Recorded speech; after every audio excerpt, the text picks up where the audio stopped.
नमस्कार, स्वागत है आप सभी का कालचक्र में। मैं हूं विप्लेश माथुर और मेरे साथ हैं प्रश्न कुंडली विशेषज्ञ पंडित सुरेश पांडे जी। पंडित जी, आपका बहुत बहुत स्वागत है। धन्यवाद।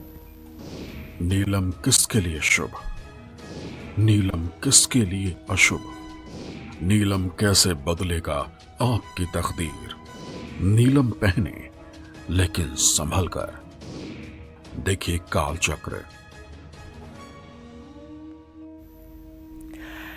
जी हाँ, जिस तरह शनिदेव ग्रहों में शक्तिशाली हैं, उसी तरह नीलम रत्न सभी रत्नों में इतना असरदार है कि कुछ ही घंटों में अपना असर दिखाना शुरू कर देता है।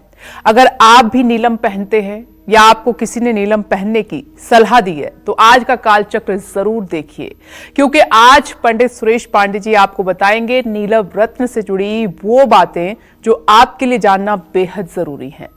हो सकता है आपने जो नीलम अभी पहना हुआ है वो आपकी परेशानी का कारण हो, वही आपको नुकसान पहुंचा रहा हो, वही आपको अपनों से दूर कर रहा हो। तो बने रहिए कालचक्र के साथ। और इसके अलावा अगर आपका कोई भी सवाल है तो आप हमें फोन कर सकते हैं। हमारा नंबर नोट कर लीजिए, नंबर है 0120665211। तो आइए अपनी खास चर्चा की शुरुआत करते हैं जो नीलम पर है, नीलम रत्न पर है। और पंडित जी, आज बहुत सारी ऐसी बातें हैं जो नीलम को लेकर बताने वाले हैं। मेरे मन में भी कई सारे सवाल हैं, वो भी हम पंडित जी से जानेंगे। शनिदेव का रत्न नीलम, क्या आपको पहनना चाहिए? क्या नीलम आपको फायदा पहुंचाएगा? ये वो सवाल हैं जो हर कोई जानना चाहता है। तो चलिए जानते हैं पंडित जी से नीलम रत्न के फायदे और किन लोगों को पहनना चाहिए शनि का ये रत्न। पंडित जी बताइए, मुझे भी मतलब नीलम रत्न को लेकर कई सारे सवाल हैं। तो सबसे पहले, इतना महत्वपूर्ण क्यों है ये नीलम रत्न और शनि का इतना प्रिय क्यों है? देखो, नीलम के महत्वपूर्ण होने का जो कारण है वो ये है कि ये नीलम जो है 48 मिनट में आदमी के ऊपर अपना रंग दिखा देता है। लगभग 80% लोगों के ऊपर ये 48 मिनट में अपना रंग दिखा देता है। 20% लोग ऐसे हैं जो मैंने अध्ययन किया है जिनके ऊपर ये अपना असर काफी दिनों में दिखाता है। हर तरह की बॉडी होती है ना, एक जैसे नहीं होते लोग ना जी। किसी को बुखार हुआ तो कोई एक दिन में ही टूट जाता है और कोई कोई बुखार को 5 दिन भी झेल लेते हैं जी। मनुष्य की अलग अलग प्रकृति है, अलग अलग संरचना है, अलग अलग मतलब कि जो है शरीर की बनावट है, अलग अलग सोच है। तो ये सब बातें भी डिपेंड करती हैं जी। लेकिन नीलम एक ऐसा रत्न है कि अगर इसे रत्नों के सूची से हटा दिया जाए तो मैं दावे के साथ कहता हूं कोई रत्न न बिकने वाला है और न कोई रत्न कोई पहनेगा। क्यों? नीलम ने ही सारे रत्नों की इज्जत बचा रखी है। क्योंकि या तो ये राजा बना देगा और या तो रगड़ कर भिखारी बना देगा। ये सामर्थ्य सिर्फ नीलम की है। नीलम को आप मुट्ठी में लीजिए शनिवार की 4 बजे शाम और बैठ जाइए अपना मोबाइल ऑन करके 48 मिनट के लिए। 48 मिनट में अगर ये आपको सूट कर रहा है तो 2-4 अच्छे फोन आ जाएंगे, मन में खुशी, मन में उमंग, मन में तरंग आने लगेगी। अगर ये नहीं सूट कर रहा है, बेचैनी, घबराहट, परेशानी, इरिटेशन, कोई बैड न्यूज, सब शुरू हो जाएगा। 48 मिनट में ही चमत्कार इसका हो जाएगा। हाथ में लेके 48 मिनट में लेकर के बैठ जाइए ना, 48 मिनट में ही इसका चमत्कार दिख जाएगा। शनिवार को 4 बजे, 4 बजे, वो भी शुक्ल पक्ष में। तो इस तरीके से हम टेस्ट कर सकते हैं पहनने से पहले। हाँ, पहनने से पहले इसको टेस्ट जरूर करना चाहिए। दूसरी बात, मैं ये मानता हूं, मैं किसी को अंडर एस्टिमेट नहीं कर रहा हूं ना, मेरी ऐसी भावना है जी। ज्योतिषी की सबसे बड़ी परीक्षा जो होती है ना, वो किसी को रत्न प्रिस्क्राइब करने में होती है। क्योंकि रत्न प्रिस्क्राइब, किसी का भाग्य बता देना ये तो आसान बात है, लेकिन रत्न प्रिस्क्राइब करना ये बहुत बड़े बौद्धिक स्तर का कमाल है। क्यों? आप पूछो क्यों? क्यों? इसलिए कि हमारी 2 कुंडली होती है जी। एक होती है हमारी जन्म कुंडली जो लग्न कुंडली से प्रभावित होती है, किस लग्न में हम पैदा हुए हैं। बिल्कुल। और एक होती है चंद्र कुंडली, किस राशि में हम पैदा हुए हैं। अब ज्योतिषी को यह निर्धारण करना है कि इस आदमी की लग्न कुंडली प्रभावी है कि चंद्र कुंडली प्रभावी है, और ये डिसाइड करने में लगभग 97% लोग चूक जाते हैं। सच्ची बात आपको बता रहा हूं। बहुत जिसको अभ्यास होगा और अनुभव होगा वही इस बात को पकड़ेगा कि मतलब कि इसकी चंद्र कुंडली प्रभावी है कि लग्न कुंडली प्रभावी है। अगर लग्न कुंडली प्रभावी है तो लग्नेश, पंचमेश, नवमेश अगर शनि है तो नीलम पहनाया जाएगा।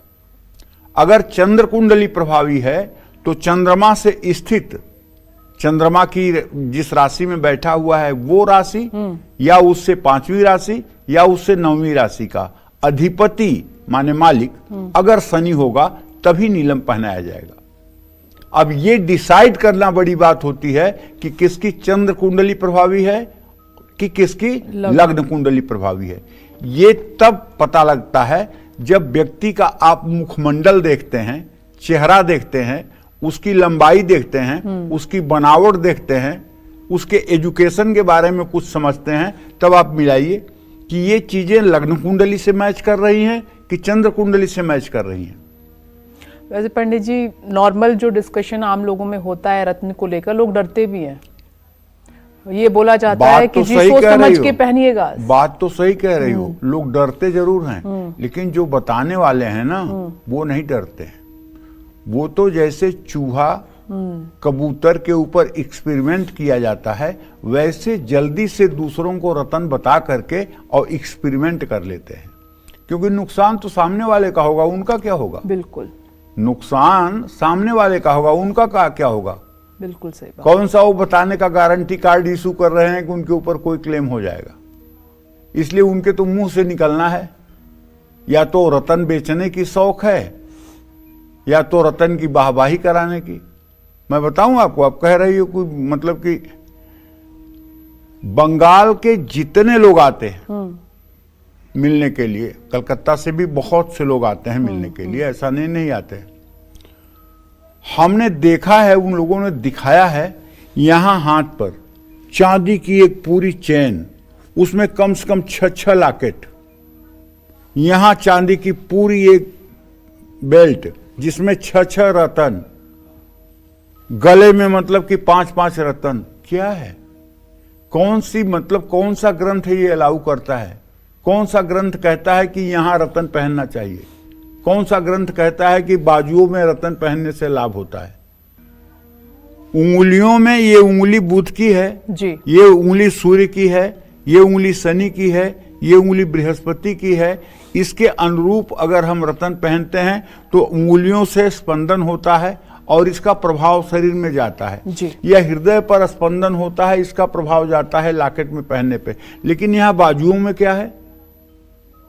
लेकिन आपसे जब भी बंगाल का अगर कोई आदमी मिलता है और रतन धारण करता है तो आप देख लीजिएगा चांदी के लॉकेट में पूरा मतलब कि जो है, जैसे औरतें बाजूबंद पहनती थी वैसे बाजूबंद जैसे रतन भरे होते हैं। क्या कहोगे इसको आप? ज्ञान का अभाव। ज्ञान का अभाव नहीं, ज्ञान का अभाव हो तब तो ठीक है, सीखने की भी इच्छा नहीं है। सीखने की भी इच्छा नहीं है।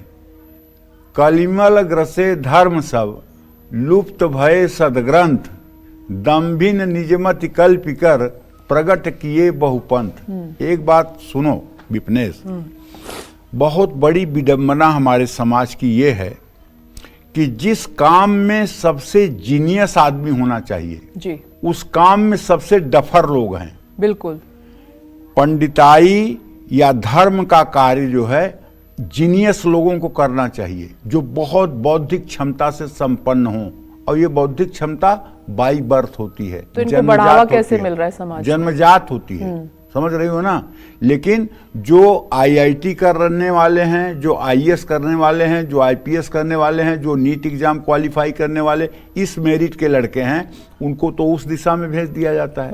और जो लड़के 6वीं 7वीं 8वीं में फेल होने लगते हैं, 9वीं 10वीं में जो फेल हो जाते हैं, उनको ढकेल करके मंदिर पे भेज दिया जाता है, जा करके पूजा पाठ करके अपनी आजीविका चलाओ।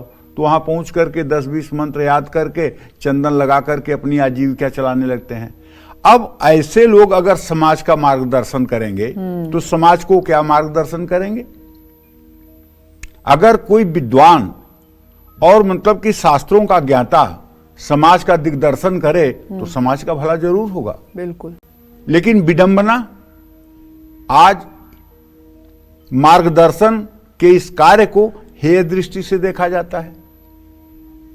यहां तक बताऊं कि अच्छी पंडिताई कोई करने वाला व्यक्ति हो और शादी के योग्य हो तो उसके लिए भी रिश्ते नहीं आ रहे हैं। जी बिल्कुल। अरे लड़का क्या करता है? पंडिताई करता है। छोड़ो, अब उसको विचार ही नहीं करना है, जबकि वो नौकरी करने वाले से हो सकता है ज्यादा कमा रहा बिल्कुल, हो, बिल्कुल। ज्यादा सम्मान पा रहा हो, लेकिन समाज की सोच तो 6वीं 7वीं 8वीं तक पढ़ करके 4 बातें जान करके वो समाज को गुमराह कर रहे हैं। नहीं, शादी नहीं कराएंगे, लेकिन दिक्कत होगी तो जाएंगे फिर पूछने के लिए। हाँ, तो कहने का मतलब ये है कि समाज की कुछ ऐसी दुर्व्यवस्थाएं हैं, इस काम में जीनियस लोगों को आगे आना चाहिए। बिल्कुल, बिल्कुल। बहुत बौद्धिक क्षमता से संपन्न लोगों को आगे आना चाहिए, क्योंकि इससे समाज का हित जुड़ा हुआ है। आप ही तो कहते हैं समंदर है। हाँ, ये ज्योतिष शास्त्र समंदर से भी बड़ा समंदर है। 50 साल हो गए मुझे पढ़ते, लेकिन मुझको लगता है कि जैसे अभी किनारे पर तैर रहा हूं। अभी लगता है और यही होना भी चाहिए, तैर रहा हूं। ठीक है। और अगर एक हफ्ता पढ़ना बंद कर दीजिए तो ऐसा लगता है जैसे सारा मटेरियल सड़ गया। इसलिए नित्य इसका स्वाध्याय और अध्ययन भी जरूरी है। नाश इंसान का तभी शुरू होता है जब वो खुद को भगवान मानने लगता है। तो जो अगर आपकी कुंडली में शनि किसी मुख्य भाव का कारक है तो उस भाव को मजबूत करने के लिए नीलम पहनना चाहिए। जब आपके लिए हुए हर फैसले गलत साबित हो रहे हों तो ऐसे में नीलम पहनने से मन शांत रहेगा। लेकिन ध्यान रखिएगा, नीलम अगर आपको सूट करता है और किसी अनुभवी व्यक्ति ने आपको प्रेस्क्राइब किया है और आपने टेस्ट किया है, तभी नीलम पहनिएगा। नीलम के साथ अगर आपने दुस्साहस दिखाया तो फिर सोच लीजिएगा कि कोई इलाज नहीं होगा। नीलम रत्न पहनने से व्यक्ति हर काम को गंभीरता से करता है। नीलम रत्न को पहनने से मन में तीव्रता आती है, व्यवहार बदलता है।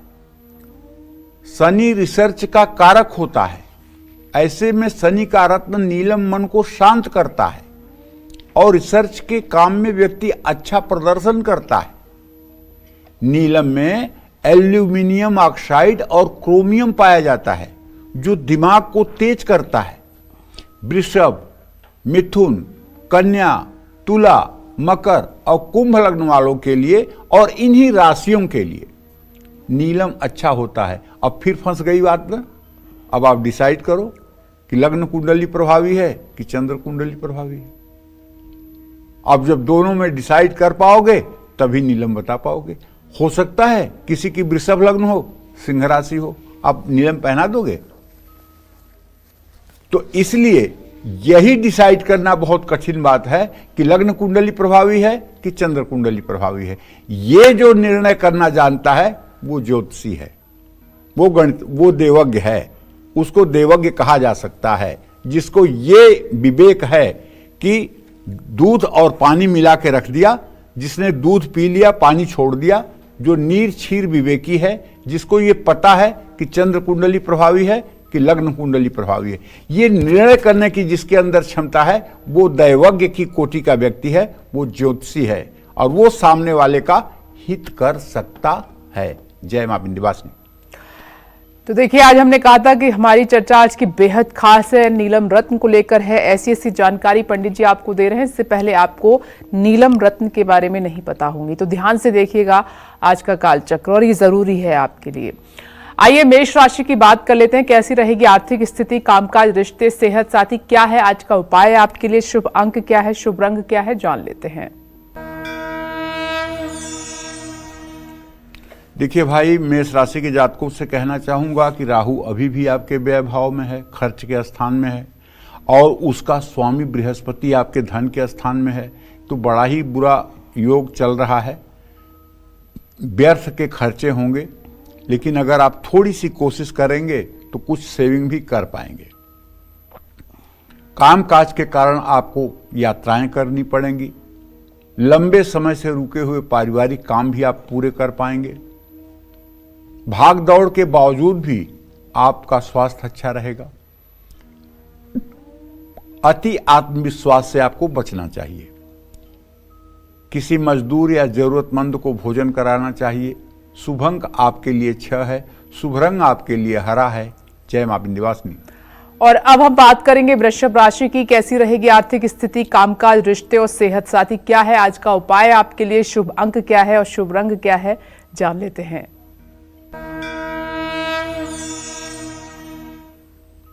वृषभ राशि के जातकों को बताना चाहूंगा कि आपके राशि में बृहस्पति की स्थिति है। शुक्र आपके भाग्य भाव में है। आजीविका के स्थान में शनि है। आज सेविंग्स पर, बचत पर ध्यान दीजिए। आपका काम आपकी अहमियत, आपके वर्चस्व को बढ़ाने वाला होगा। परिवार के साथ भी आपको समय बिताना चाहिए। स्वास्थ्य आपका अच्छा रहेगा। व्यर्थ की चीजों में समय बर्बाद ना करें। किसी जरूरतमंद को गर्म कपड़ा दान कर सकते हैं तो जरूर करें। शुभ अंक आपके लिए 2 है। शुभ रंग आपके लिए बादामी है। जय मां विंध्यवासिनी। और कालचक्र के दर्शकों के लिए खास जानकारी, 31 दिसंबर से लगातार कालचक्र में आपको मिलेगी 2025 की सही और सटीक भविष्यवाणी। तो कहीं मत जाइए और बने रहिए कालचक्र भविष्यवाणी 2025 के साथ। नए साल में किसको मिलेंगे नए मौके? नए साल में किसको मिलेंगी नई चुनौतियां? नए साल में कौन लिखेगा नया भविष्य? काल चक्र में सुनाऊंगा मैं भविष्यवाणी 2025। 31 दिसंबर से सुबह 8:50 पर। तो 31 दिसंबर से लगातार आप बने रहिए हमारे साथ और ध्यान से कालचक्र देखिएगा। पंडित जी 2025 में नया साल क्योंकि शुरू हो रहा है, उसमें क्या खास आपके लिए रहने वाला है बताएंगे आपको। आइए अपनी चर्चा को आगे बढ़ाते हैं। नीलम जिसको भी फायदा पहुंचाएगा उनका कैसा भाग्य बदल सकता है? जी हाँ, आइए पंडित जी से जान सकते हैं। पंडित जी, आपने कहा कि सबको सूट तो नहीं करता है, लेकिन कुछ राशियों को नीलम सूट करता है, कुछ लोगों को सूट करता है, और जिनको सूट करता है कैसे वो भाग्य बदल देता है? अब इसमें एक बात का तुम्हारे खंडन करूंगा जी। कुछ राशियों को सूट करता है, इस बात को खारिज करो जी।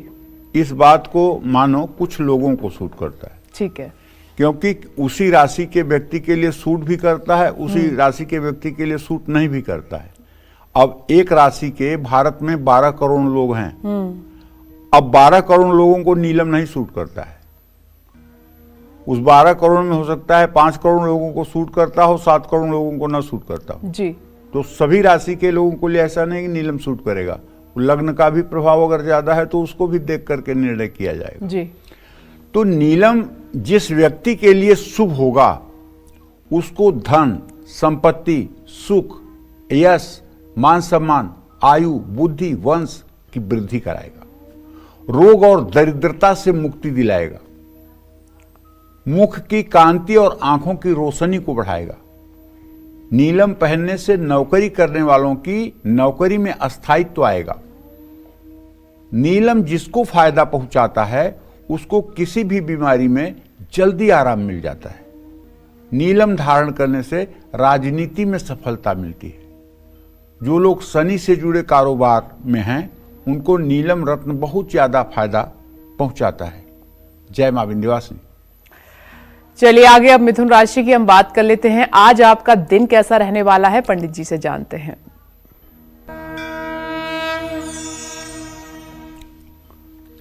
हाँ, तो आपको बताना चाहूंगा कि मिथुन राशि के जातकों का ग्रह गोचर ये है कि आपका राशि स्वामी बुध 6ठे भाव में चंद्रमा के साथ इस समय वृश्चिक राशि में गोचर कर रहा है।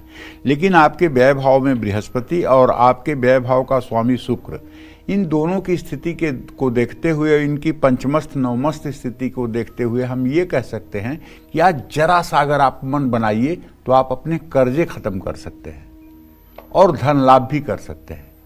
आपके कारोबार का विस्तार होगा और आपके काम की तारीफ होगी। अगर आप विवाह के योग्य हैं तो शादी की बात भी पक्की हो सकती है। आपको अपने खान पान पर ध्यान रखना चाहिए। पेट खराब हो सकता है। सिर्फ भाग्य के भरोसे न रहें। सूर्य को जल दें। शुभ अंक आपके लिए 1 है। शुभ रंग आपके लिए ग्रे है। जय मां विंध्यवासिनी। और आगे बढ़ते हुए अब हम कर्क राशि की बात कर लेते हैं। आज आपका दिन कैसा रहेगा, जानते हैं। कर्क राशि के जातकों को बताना चाहूंगा कि आपका राशि स्वामी इस समय वृश्चिक राशि में है और आपके राशि में मंगल की स्थिति है। अगर मंगल और चंद्रमा दोनों नीच राशि में है, इसका मतलब तो नीच भंग राजयोग बनेगा। धन लाभ के योग, महत्वपूर्ण फैसले आप ले सकते हैं। काम पूरे नहीं हो पाएंगे, रुकावटें आ सकती हैं। अपनों के लिए थोड़ा सा समय आपको निकालना चाहिए। सिरदर्द और तनाव हो सकता है। अपनी ऊर्जा सही दिशा में लगाएं। बेसन से बनी मिठाई का भोग लगाएं। शुभ अंक आपके लिए 5 है। शुभ रंग आपके लिए पीला है। जय मां विंध्यवासिनी। और इस वक्त कालचक्र दर्शक सुनीता जी मुरादाबाद से हमारे साथ जुड़ गई हैं। स्वागत है आपका। अपना प्रश्न पंडित जी से कीजिए। पंडित जी प्रणाम। हाँ, सदा सुखी रहिए। पंडित जी, हमारी एक लड़की है जिसकी शादी में बड़ी परेशानी हो रही है। उसका जन्म 12 अक्टूबर 1995 का है। सुबह जन्म समय 4:30 दिन गुरुवार का। और उससे 2 साल एक छोटा बेटा है वैभव। उसका जन्म 1997 12 अप्रैल रात 12:50 पे है। दोनों के विवाह में बड़ी दिक्कतें आ रही है और कब तक विवाह हो पाएगा और कैसा होगा, यही जानकारी है।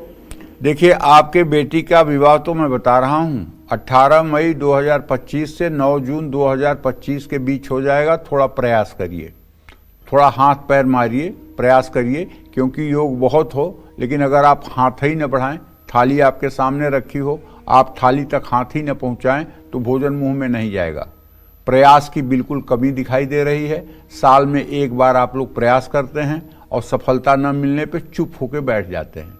जरा प्रयास तेजी से करिए और बेटी से कहिए कि वो हर बृहस्पतिवार का व्रत करे, केले के पेड़ में जल हल्दी डाले, बृहस्पतिवार को पीला कपड़ा पहने, बृहस्पतिवार व्रत कथा की किताब पढ़े और सोमवार के दिन व्रत करके शिव मंदिर जाए, जल दूध बेलपत्र चढ़ाए और शिव जी के सामने एक घी का दिया जलाए।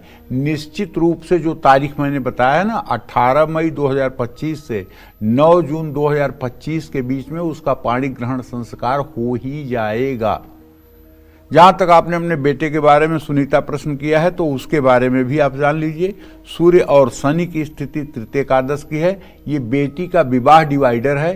बेटी का विवाह होते ही बेटे के विवाह का योग बन जाएगा। उसमें कोई चिंता करने की बात नहीं है। जय मां विंध्यवासिनी। नीलम शनिदेव का रत्न है और शनिदेव की कृपा दिलाता है। शनि के अशुभ प्रभावों से भी बचाता है। लेकिन नीलम किसको रंक से राजा बना सकता है और किसको लकीर का फकीर बना सकता है, यही आज पंडित जी हमें कालचक्र में बता रहे हैं। नीलम पहनने के फायदे क्या हैं, नीलम किसको पहनना चाहिए, ये तो हमने जान लिया, लेकिन किसको नीलम पहनना भारी पड़ सकता है, आइए पंडित जी से अब ये जानते हैं। पंडित जी, किसको नीलम बिल्कुल नहीं पहनना चाहिए, बचना चाहिए? शनि की सूर्य चंद्रमा मंगल के साथ संबंध हो या युति हो या दृष्टि का संबंध हो, तो व्यक्ति को नीलम नहीं पहनना चाहिए। नीलम जिन लोगों के लिए शुभ नहीं होता है, ऐसे लोग जब भी नीलम पहनेंगे उनके हाथ और पैर में बुरी तरह दर्द होगा, दुर्घटना होगी। अगर शनि द्वितीय, सप्तम, छठवें, 8वें, 12वें, 11वें घर का स्वामी होगा और आप नीलम पहनेंगे, ये चंद्र कुंडली से या लग्न कुंडली से, तो पक्का मानिए कुछ बड़ा नुकसान होगा। नीलम अशुभ फल देगा तो व्यक्ति हर किसी से झगड़ा करेगा। नीलम पहनते ही आदमी की प्रवृत्ति उग्र हो जाती है। गलत ढंग से व्यक्ति पैसा कमाने की कोशिश करता है और कंगाल हो जाता है। बुद्धि सही दिशा में कभी काम नहीं करेगी और व्यक्ति गलत डिसीजन लेगा, जिससे परेशानियां खत्म होने की बजाय बढ़ने लगेंगी। जिन लोगों की कुंडली में शनि मार्केश है, मार्केश माने जाया कुटुंब काधीसौ मारकौ परिकीर्तितौ, द्वितीय सप्तम भाव का स्वामी मारक होता है। जिनके कुंडली में द्वितीय और सप्तम भाव का स्वामी लग्न कुंडली से और चंद्र कुंडली से, जो भी प्रभावी कुंडली है, उससे अगर शनि है तो उनको तो भूल करके भी नीलम नहीं पहनना चाहिए। जिन लोगों की कुंडली में शनि तीसरे या 8वें भाव में है, उनको गलती से भी नीलम नहीं पहनना चाहिए। जिन लोगों की गाड़ी जल्दी जल्दी खराब हो रही है, चिड़चिड़ापन बढ़ रहा है, लोहे से नुकसान हो रहा है, लोहे का व्यवसाय फल नहीं रहा है, तो ऐसे व्यक्ति को जो रात में देर से सोता है और सुबह उठता नहीं है, सुबह उठते ही सिर में दर्द रहता है, कमर के निचले हिस्से में दर्द रहता है, ऐसे लोगों को भी नीलम नहीं पहनना चाहिए। जिन लोगों को नीलम धारण करने के बाद बुरे सपने आ रहे हैं, आलस्य बढ़ रहा है, ऐसे लोगों को जल्दी ही नीलम उतार देना चाहिए। जय मां विंध्यवासिनी। तो नीलम रत्न पर पंडित जी के साथ चर्चा हमारी ऐसे ही जारी रहेगी, लेकिन अभी हम सिंह राशि की बात कर लेते हैं। कैसा रहेगा आज आपका पूरा दिन, आइए जान लेते हैं। सिंह राशि के जातकों को बताना चाहूंगा कि आपका राशि स्वामी सूर्य इस समय धनु राशि में 12 अंश 40 कला पर गोचर कर रहा है। इस समय आपका सूर्य जो है वो कन्या के नवमांश में है। ऐसे में मैं ये कह सकता हूं कि छोटी छोटी चीजों पर आप धन बर्बाद कर सकते हैं। कार्य क्षेत्र में आपसे गलतियां भी हो सकती हैं, मन कहीं होगा, काम कहीं करेंगे तो गलती होगी। परिवार में किसी बात पर कलेश हो सकता है। आज थकान और आलस्य आप महसूस कर सकते हैं। काम में मन लगाइए, ज्यादा भावुक न होइए। सार्वजनिक स्थान पर नीम का पेड़ लगाइए। शुभ अंक आपके लिए 4 है, शुभ रंग आपके लिए मैरून है। जय मां विंध्यवासिनी। और अब बात कर लेते हैं कन्या राशि की। कैसी रहेगी आर्थिक स्थिति आपकी, कामकाज, रिश्ते और सेहत साथी क्या है, आज का उपाय आपके लिए, शुभ अंक क्या है, शुभ रंग क्या है, जानते हैं।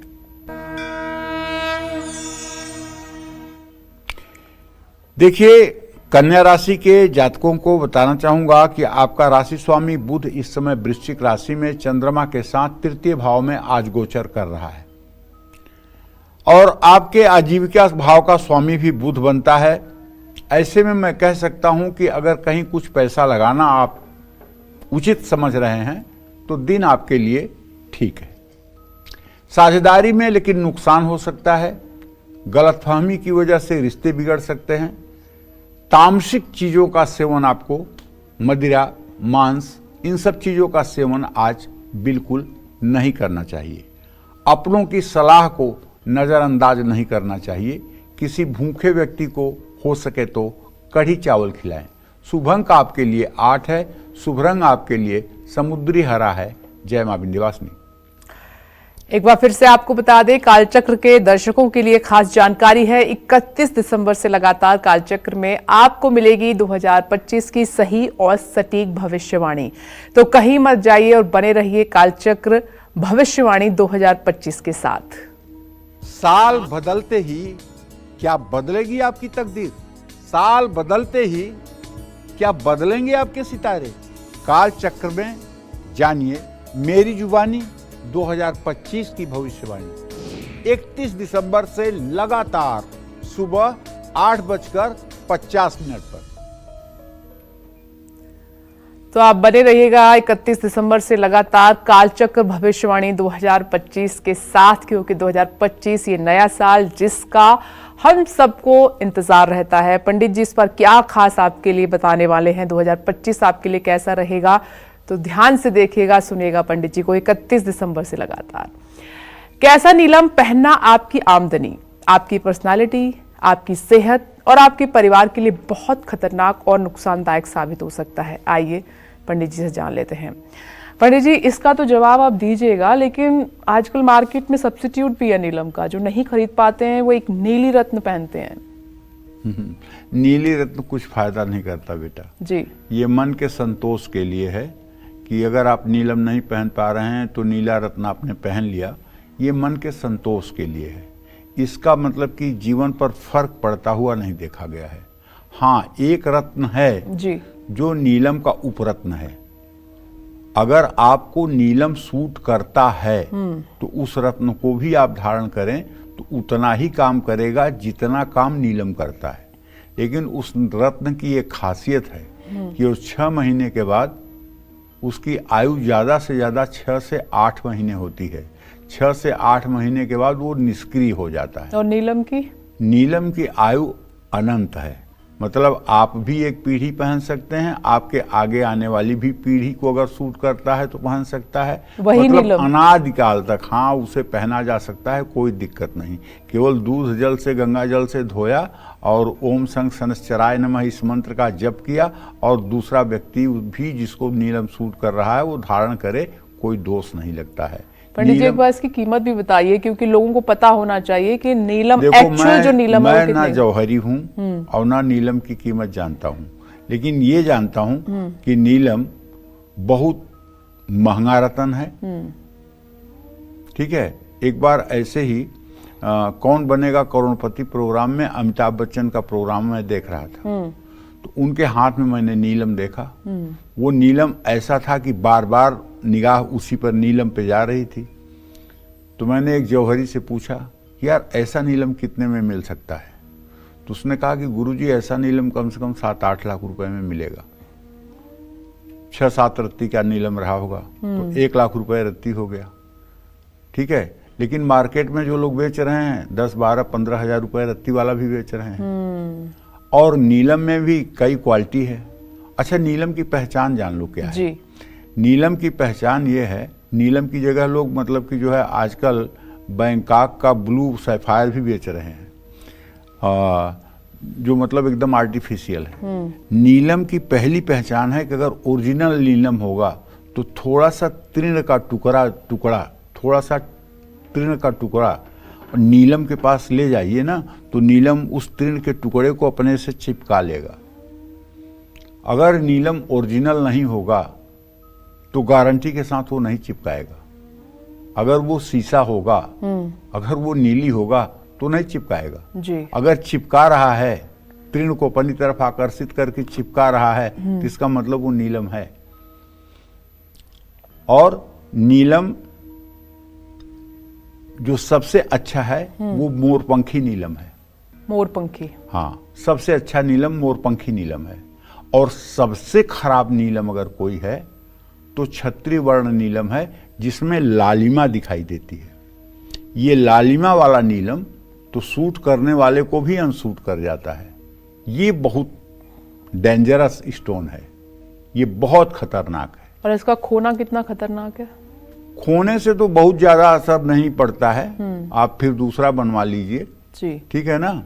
और या मतलब कि वो आपका अगर कोई विपत्ति है और वो झेल पा रहा है, नहीं झेल पा रहा है, तो अंगूठी से निकल के बाहर हो जाएगा। ये सब चीजें होती हैं, खोना बहुत ज्यादा बात नहीं है। लेकिन बात इस बात में बहुत दम है कि नीलम है कैसा। नीलम अगर रक्तिम वर्ण है तो उसको नहीं पहनना चाहिए। अगर उसमें सफेद सफेद दाग धब्बे हैं तो भी नहीं पहनना चाहिए। मयूर पंखी नीलम ही पहनना चाहिए। और अगर नीलम की सामर्थ्य न हो तो उसका उपरत्न लाजवर्त जो है, ये 1000-2000 में मिलने वाला रत्न है। ये 6 महीने काम तो करता है, लेकिन 6 महीने के बाद फिर काम नहीं करता है। उसके ऊपर कुछ सुनहरे छींटे होते हैं। जी। जब वो सुनहरे छींटे गायब हो जाते हैं तो उसका प्रभाव समाप्त हो जाता है। नीलम का उपरत्न जो है वो लाजवर्त ही है शास्त्रों में। लाजवर्त। जी। ये बहुत सस्ता है और काम उतना ही करता है जितना नीलम करता है। काम उतनी तेजी से करता है जितनी तेजी से नीलम करता है। और लाजवर्त का एक और लाभ है, लाजवर्त पहने व्यक्ति के ऊपर किसी तरह के तंत्र मंत्र, जादू, टोने टोटके का प्रभाव नहीं हो सकता है। और अगर ये आपको सूट न करता हो नीलम, और तब भी अगर आपको जादू, टोने टोटके, नजर से बचना है तो लाजवर्त का लॉकेट बनवा करके अगर आप गले में धारण कर लें तो ये आपको नुकसान भी नहीं पहुंचाएगा और आपको इन बुराइयों से रक्षा भी देगा। जी। तो नीलम न धारण करें ये तो मतलब कि कोई बहुत बुरी बात नहीं है, लेकिन नीलम धारण करें तो सोच समझ कर धारण करें। जिस नीलम में सफेद रंग ज्यादा दिखाई दे, ऐसे नीलम को पहनने से परिवार और आमदनी पर बुरा प्रभाव पड़ता है। जिस नीलम में सफेद रेखाएं या सफेद जाल होता है, उसको पहनने से व्यक्ति की उम्र कम हो जाती है। नीलम रत्न कटा हुआ हो या उसमें हल्की दरार पड़ी हो, नीलम के ऊपर ऐसे नाखून चलाइए, अगर खट की आवाज आती हो, कहीं लगता हो कि जैसे हाथ आपका नाखून ब्रेक हो रहा है, तो उसको तुरंत छोड़ दीजिए। तो व्यक्ति की आर्थिक स्थिति खराब कर देता है। जिस नीलम में चमक ना हो ऐसा नीलम आपके रिश्तों को खराब कर सकता है। जिस नीलम में जाल ना हो ऐसा नीलम सेहत पर बहुत बुरा प्रभाव डालता है। माणिक के साथ नीलम, मोती के साथ नीलम, पुखराज के साथ नीलम पहनना बहुत नुकसानदायक हो सकता है। जिस नीलम में हल्की लालिमा हो वो खूनी नीलम कहा जाता है। ऐसा नीलम बहुत सोच समझकर पहनना चाहिए, मैं तो कहूंगा नहीं पहनना चाहिए, वरना धारण करने के बाद ऐसा बुरा फल होगा कि जिंदगी में उसे आप विस्मृत नहीं कर पाएंगे। जय मां विंध्यवासिनी। तो कैसा नीलम आपको खरीदना चाहिए, पहनना चाहिए, पंडित जी ने आपको बताया। आइए आगे बढ़ते हैं, तुला राशि की हम बात कर लेते हैं। आज आपका दिन कैसा रहेगा ये जानते हैं। तुला राशि के जातकों को बताना चाहूंगा कि आपका राशि स्वामी शुक्र इस समय चतुर्थ भाव में मकर राशि में गोचर कर रहा है। शीघ्र ही अपना राशि परिवर्तन करना चाहता है। तो ऐसे में पैसों से जुड़ा विवाद सुलझेगा, धन लाभ होगा, काम बढ़ेगा, लेकिन सुनहरे अवसर भी मिलेंगे। परिवार में खुशियां आएंगी। बच्चों की सेहत का ध्यान दीजिएगा। दूसरों की बातें सुनकर के राय मत बनाइए। आज राम दरबार की खूब पूजा करिए। शुभ अंक आपके लिए 7 है। शुभ रंग आपके लिए नीला है। जय मां विंध्यवासिनी। तो कालचक्र के दर्शकों के लिए खास जानकारी, 31 दिसंबर से लगातार कालचक्र में आपको मिलेगी 2025 की सही और सटीक भविष्यवाणी। तो कहीं मत जाइए और बने रहिए कालचक्र भविष्यवाणी 2025 के साथ। नए साल में किसको मिलेंगे नए मौके? नए साल में किसको मिलेंगी नई चुनौतियां? नए साल में कौन लिखेगा नया भविष्य? काल चक्र में सुनाऊंगा मैं भविष्यवाणी 2025। 31 दिसंबर से सुबह 8:50 पर। तो 31 दिसंबर से लगातार आप देखिएगा कैसा रहेगा साल 2025 आपके लिए। पंडित जी भविष्यवाणी करेंगे। चलिए अब जानते हैं कि आपको अपनी राशि अनुसार और लग्न के अनुसार नीलम रत्न पहनना चाहिए भी या नहीं। आइए पंडित जी से जान लेते हैं। पंडित जी बताएं। देखिए, अगर आपकी लग्न कुंडली प्रभावी है तो वृषभ, मिथुन, कन्या, तुला, मकर, कुंभ राशि और लग्न वाले लोगों को नीलम रत्न धारण करने से लाभ मिलता है। जबकि मेष, मिथुन, कर्क, सिंह, वृश्चिक, धनु, मीन राशि और लग्न के लोगों को भूल कर भी नीलम रत्न नहीं धारण करना चाहिए, ऐसा शास्त्रों का मत है। जय मां विंध्यवासिनी। वृश्चिक राशि की हम बात करें, लेकिन उससे पहले सवाल पंडित जी नीलम रत्न को लेकर ही है, क्या इसे चार्ज भी कर सकते हैं? हाँ, 3 साल अगर इसको पहनते हो जाए तो इसको एक स्टील की कटोरी में थोड़ी सी काली उड़द की दाल डाल देना चाहिए और काली उड़द की दाल में नीलम की अंगूठी डाल देना चाहिए। उसमें थोड़ा सा पानी डाल देना चाहिए और शुक्रवार की शाम को इसको रख देना चाहिए।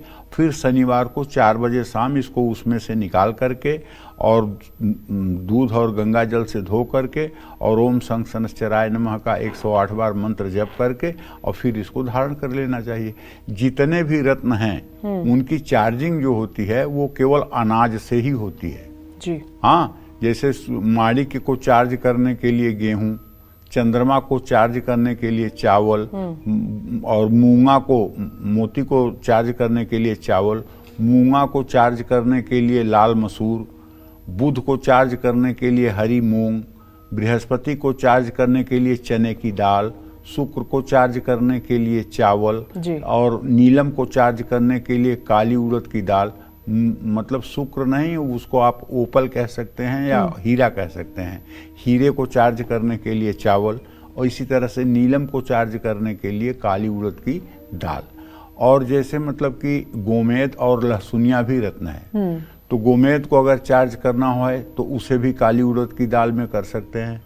और केतु को चार्ज करना है तो उसे काले तिल में भिगो करके आप चार्ज कर सकते हैं या काली उड़द की दाल में भी उसे चार्ज आप कर सकते हैं जी जी।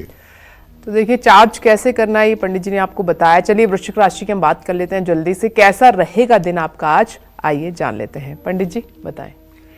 देखिए, वृश्चिक राशि के जातकों को बताना चाहूंगा कि आपके आज राशि में आज चंद्रमा और बुध की स्थिति बनी हुई है। जब चंद्रमा नीच का है तो अगर समझदारी नहीं दिखाएंगे तो पैसों के अभाव का सामना आपको करना पड़ेगा। आज काम का भार बढ़ेगा, पुराने काम भी आपको निपटाने होंगे। अपने जीवन साथी पर बेवजह हावी होने की कोशिश न करें। स्किन एलर्जी हो सकती है, डॉक्टर को दिखाएं। बच्चों की बुरी संगत से बचाएं। आज तांबे का सिक्का नदी में बहाएं। शुभ अंक आपके लिए 8, शुभ रंग आपके लिए जामुनी। जय मां विंध्यवासिनी। और गाजियाबाद से अतुल जी इस वक्त हमारे साथ मौजूद हैं। स्वागत है आपका। अपना प्रश्न पंडित जी से कीजिए। पंडित जी नमस्कार। हाँ नमस्कार। गाजियाबाद से अतुल बोल रहा हूँ। अब मेरे 2 बच्चे हैं जी। एक बेटा है राघव, उसका डेट ऑफ बर्थ है 24 अगस्त 2007, 1:21 दोपहर जन्म। एक बिटिया है, उसका डेट ऑफ बर्थ है 20 फरवरी 2009, 10:20 रात्रि। दोनों के एक 12वीं में है, एक 10वीं में है। दोनों के लिए आगे क्या लाइन सूट करेगी उसके लिए बताएं। देखिए, बेटे के बारे में आपके अतुल ये बताना चाहूँगा कि उसके 10वें भाव में बृहस्पति की स्थिति है और चंद्रमा से 10वें भाव का स्वामी सूर्य है। बेटे के लिए सबसे अच्छी पढ़ाई जो होगी वो मेडिकल फील्ड की होगी। बेटे को मेडिकल फील्ड में ही ले जाइए। भरसक कोशिश करिए कि वो नीट क्वालिफाई करे। अगर नीट क्वालिफाई करने में उसका कम इंटरेस्ट हो तो उसे बी फार्मा डी फार्मा करवाइए। इससे भी उसका भविष्य अच्छा रहेगा, लेकिन ये मेडिकल फील्ड में अच्छा करेगा।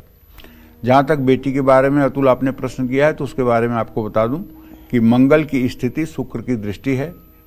बिटिया को आप चाहें तो इंजीनियरिंग के क्षेत्र में भी आगे बढ़ा सकते हैं, एविएशन के क्षेत्र में आगे बढ़ा सकते हैं। और सही बात तो यह है कि जितनी अच्छी इसकी स्थिति दिखाई दे रही है, इस आधार पर ये इंजीनियरिंग की भी पढ़ाई कर सकती है। मेधा संपन्न लड़की है। अब इसको जितनी अच्छी आप परवरिश दे सकते हैं उसके अनुसार ये अच्छा कर सकती है। जय मां विंध्यवासिनी। चलिए बात कर लेते हैं धनुराशि की। क्या कहता है धनुराशि का राशिफल, कैसा रहेगा आज का पूरा दिन, आइए जान लेते हैं।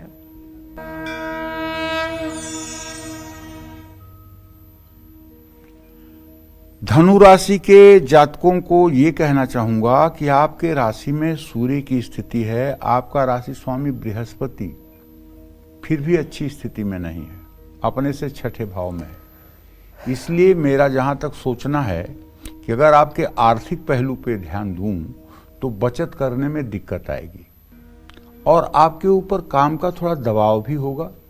मेहनत करने में परहेज ना करें।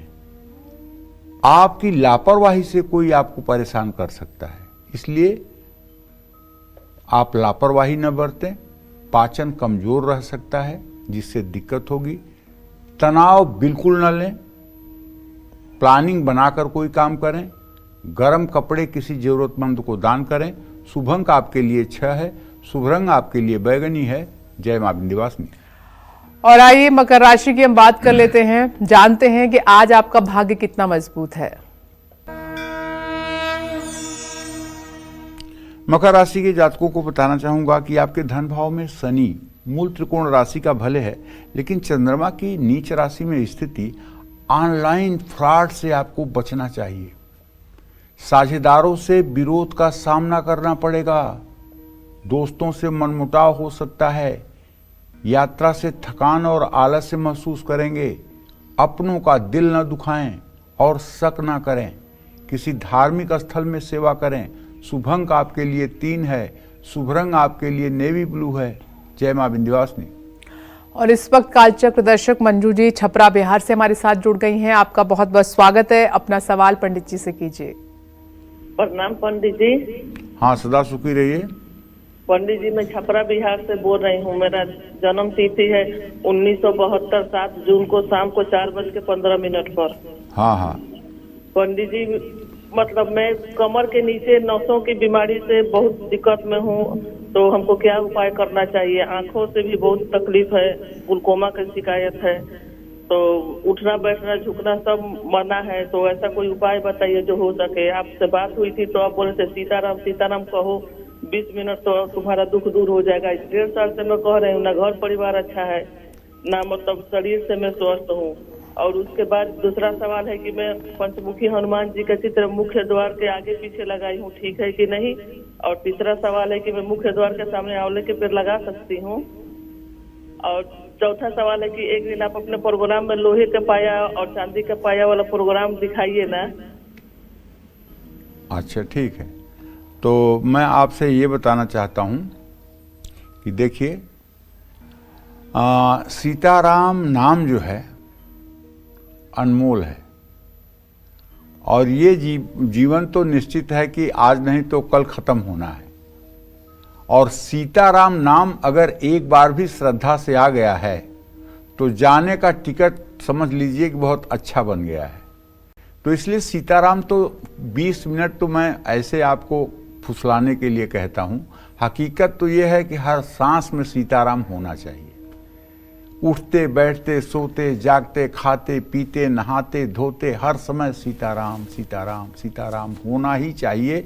और ये आपके लिए नहीं, समस्त सनातन धर्मियों को कह रहा हूँ, आपके ही माध्यम से कह रहा हूँ, समस्त सनातन धर्मियों को कह रहा हूँ कि राम कृष्ण हरि में से जो नाम आपको प्रिय हो, हर समय आप नाम का जप करते रहें।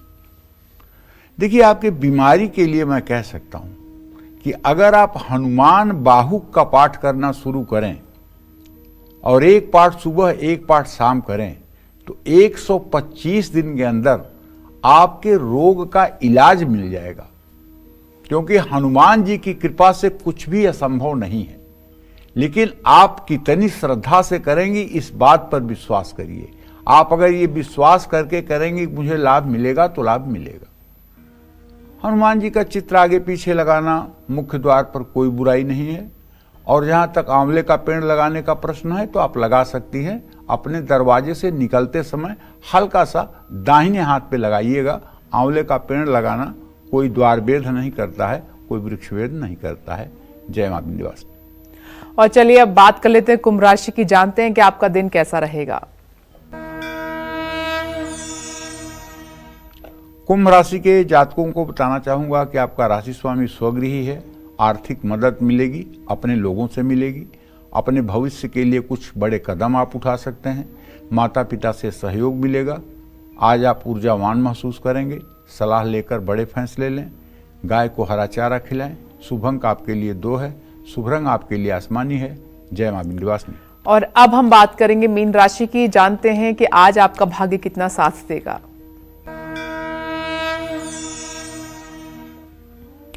देखिए, मीन राशि के जातकों को बताना चाहूंगा, यदि बृहस्पति की स्थिति तृतीय भावस्थ है, लेकिन ये राहु शनि की युति आपके नुकसान का संकेत कर रहा है। खर्चा बढ़ेगा, तनाव बढ़ेगा, कार्यक्षेत्र में मतभेद हो सकता है, किसी नए रिश्ते में आप जुड़ सकते हैं। संभल कर रहें, चोट लगने का योग है। निगेटिव और रूढ़िवादी सोच से बचें। कुत्ते को दूध रोटी खिलाएं। शुभ अंक आपके लिए 9 है। शुभ रंग आपके लिए केसरिया है। जय मां विंध्यवासिनी।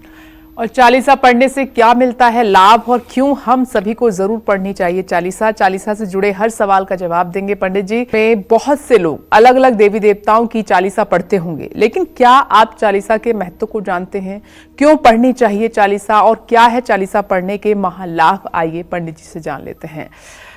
पंडित जी, चालीसा क्यों पढ़नी चाहिए और जो पढ़ते हैं उनको क्या लाभ प्राप्त होते हैं? देखो विपिनेश, चालीसा यानी 40 चौपाइयों का या 40 पदों का समूह, इसका नाम है चालीसा जी। 40 की 40 पंक्तियों में देवी देवताओं की स्तुति की जाती है। जिस व्यक्ति को मंत्रों की समझ कम है उसे चालीसा का ही पाठ करना चाहिए। जिस व्यक्ति को मंत्रों का उच्चारण करने में दिक्कत होती है उसे भी चालीसा ही पढ़नी चाहिए। आपका कोई इष्ट है तो उनकी चालीसा आपको जरूर पढ़नी चाहिए। 40 दिनों तक चालीसा का पाठ करने से वो सिद्ध होने लगती है।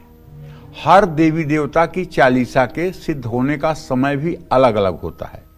चालीसा पढ़ने से तनाव कम होता है, आर्थिक स्थिति संतुलित रहती है, आत्मविश्वास बढ़ता है, मन को बल मिलता है और चालीसा पढ़ने से हर तरह का भय कम होने लगता है। नियमित चालीसा का पाठ करने से मनोकामना पूरी होती है। अगर आपके ऊपर सूर्य की महादशा चल रही है तो ऐसे में आपको सूर्य चालीसा पढ़ना चाहिए। अगर आपको चंद्र की महादशा चल रही है तो आपको शिव चालीसा पढ़ना चाहिए। मंगल की महादशा चल रही है तो हनुमान चालीसा पढ़ना चाहिए। बुध की दशा अगर चल रही है तो श्री राम चालीसा पढ़ना चाहिए या कृष्ण चालीसा पढ़ना चाहिए। बृहस्पति की महादशा चल रही है तब भी आपको कृष्ण या राम चालीसा पढ़ना चाहिए। शुक्र की दशा चल रही है तो दुर्गा चालीसा और विंध्येश्वरी चालीसा पढ़ना चाहिए। और अगर शनि की दशा चल रही है तो हनुमान चालीसा ही पढ़ना चाहिए। ये मुख्य रूप से चालीसा हैं जिन्हें पढ़कर हम अपनी मनोकामना को और ग्रहों को ठीक कर सकते हैं। जय मां विंध्यवासिनी। और पंडित जी बस छोटा सा जवाब, क्या सार्वजनिक स्थान पर पढ़ सकते हैं? कई लोग पढ़ते हैं चालीसा। हाँ, पढ़ सकते हैं, सार्वजनिक स्थान पर भी पढ़ सकते हैं और चालीसा तो कहीं भी पढ़ सकते हैं। जहां आपके मन को भय सताने लगे आप वहां पढ़ें, चाहे जहां रहें, चाहे आप जिस जगह रहें, जहां आपके मन में भय और संशय की स्थिति उत्पन्न हो वहां अगर चालीसा आपको याद है तो मन में चालीसा का स्मरण करिए, आपको चमत्कार दिखेगा। तो चालीसा पढ़ना क्यों अहम है और किन लोगों को पढ़ना चाहिए, पंडित जी ने आपको बताया। पंडित जी आपका बहुत बहुत धन्यवाद। धन्यवाद। और उम्मीद करते हैं कि आज का विषय आपको बहुत पसंद आया होगा। कल फिर एक नए विषय और आपकी परेशानियों को दूर करने के लिए ढेरों उपाय लेकर आएंगे हम पंडित सुरेश पांडे जी के साथ। तब तक के लिए कालचक्र की टीम को दीजिए इजाजत। नमस्कार।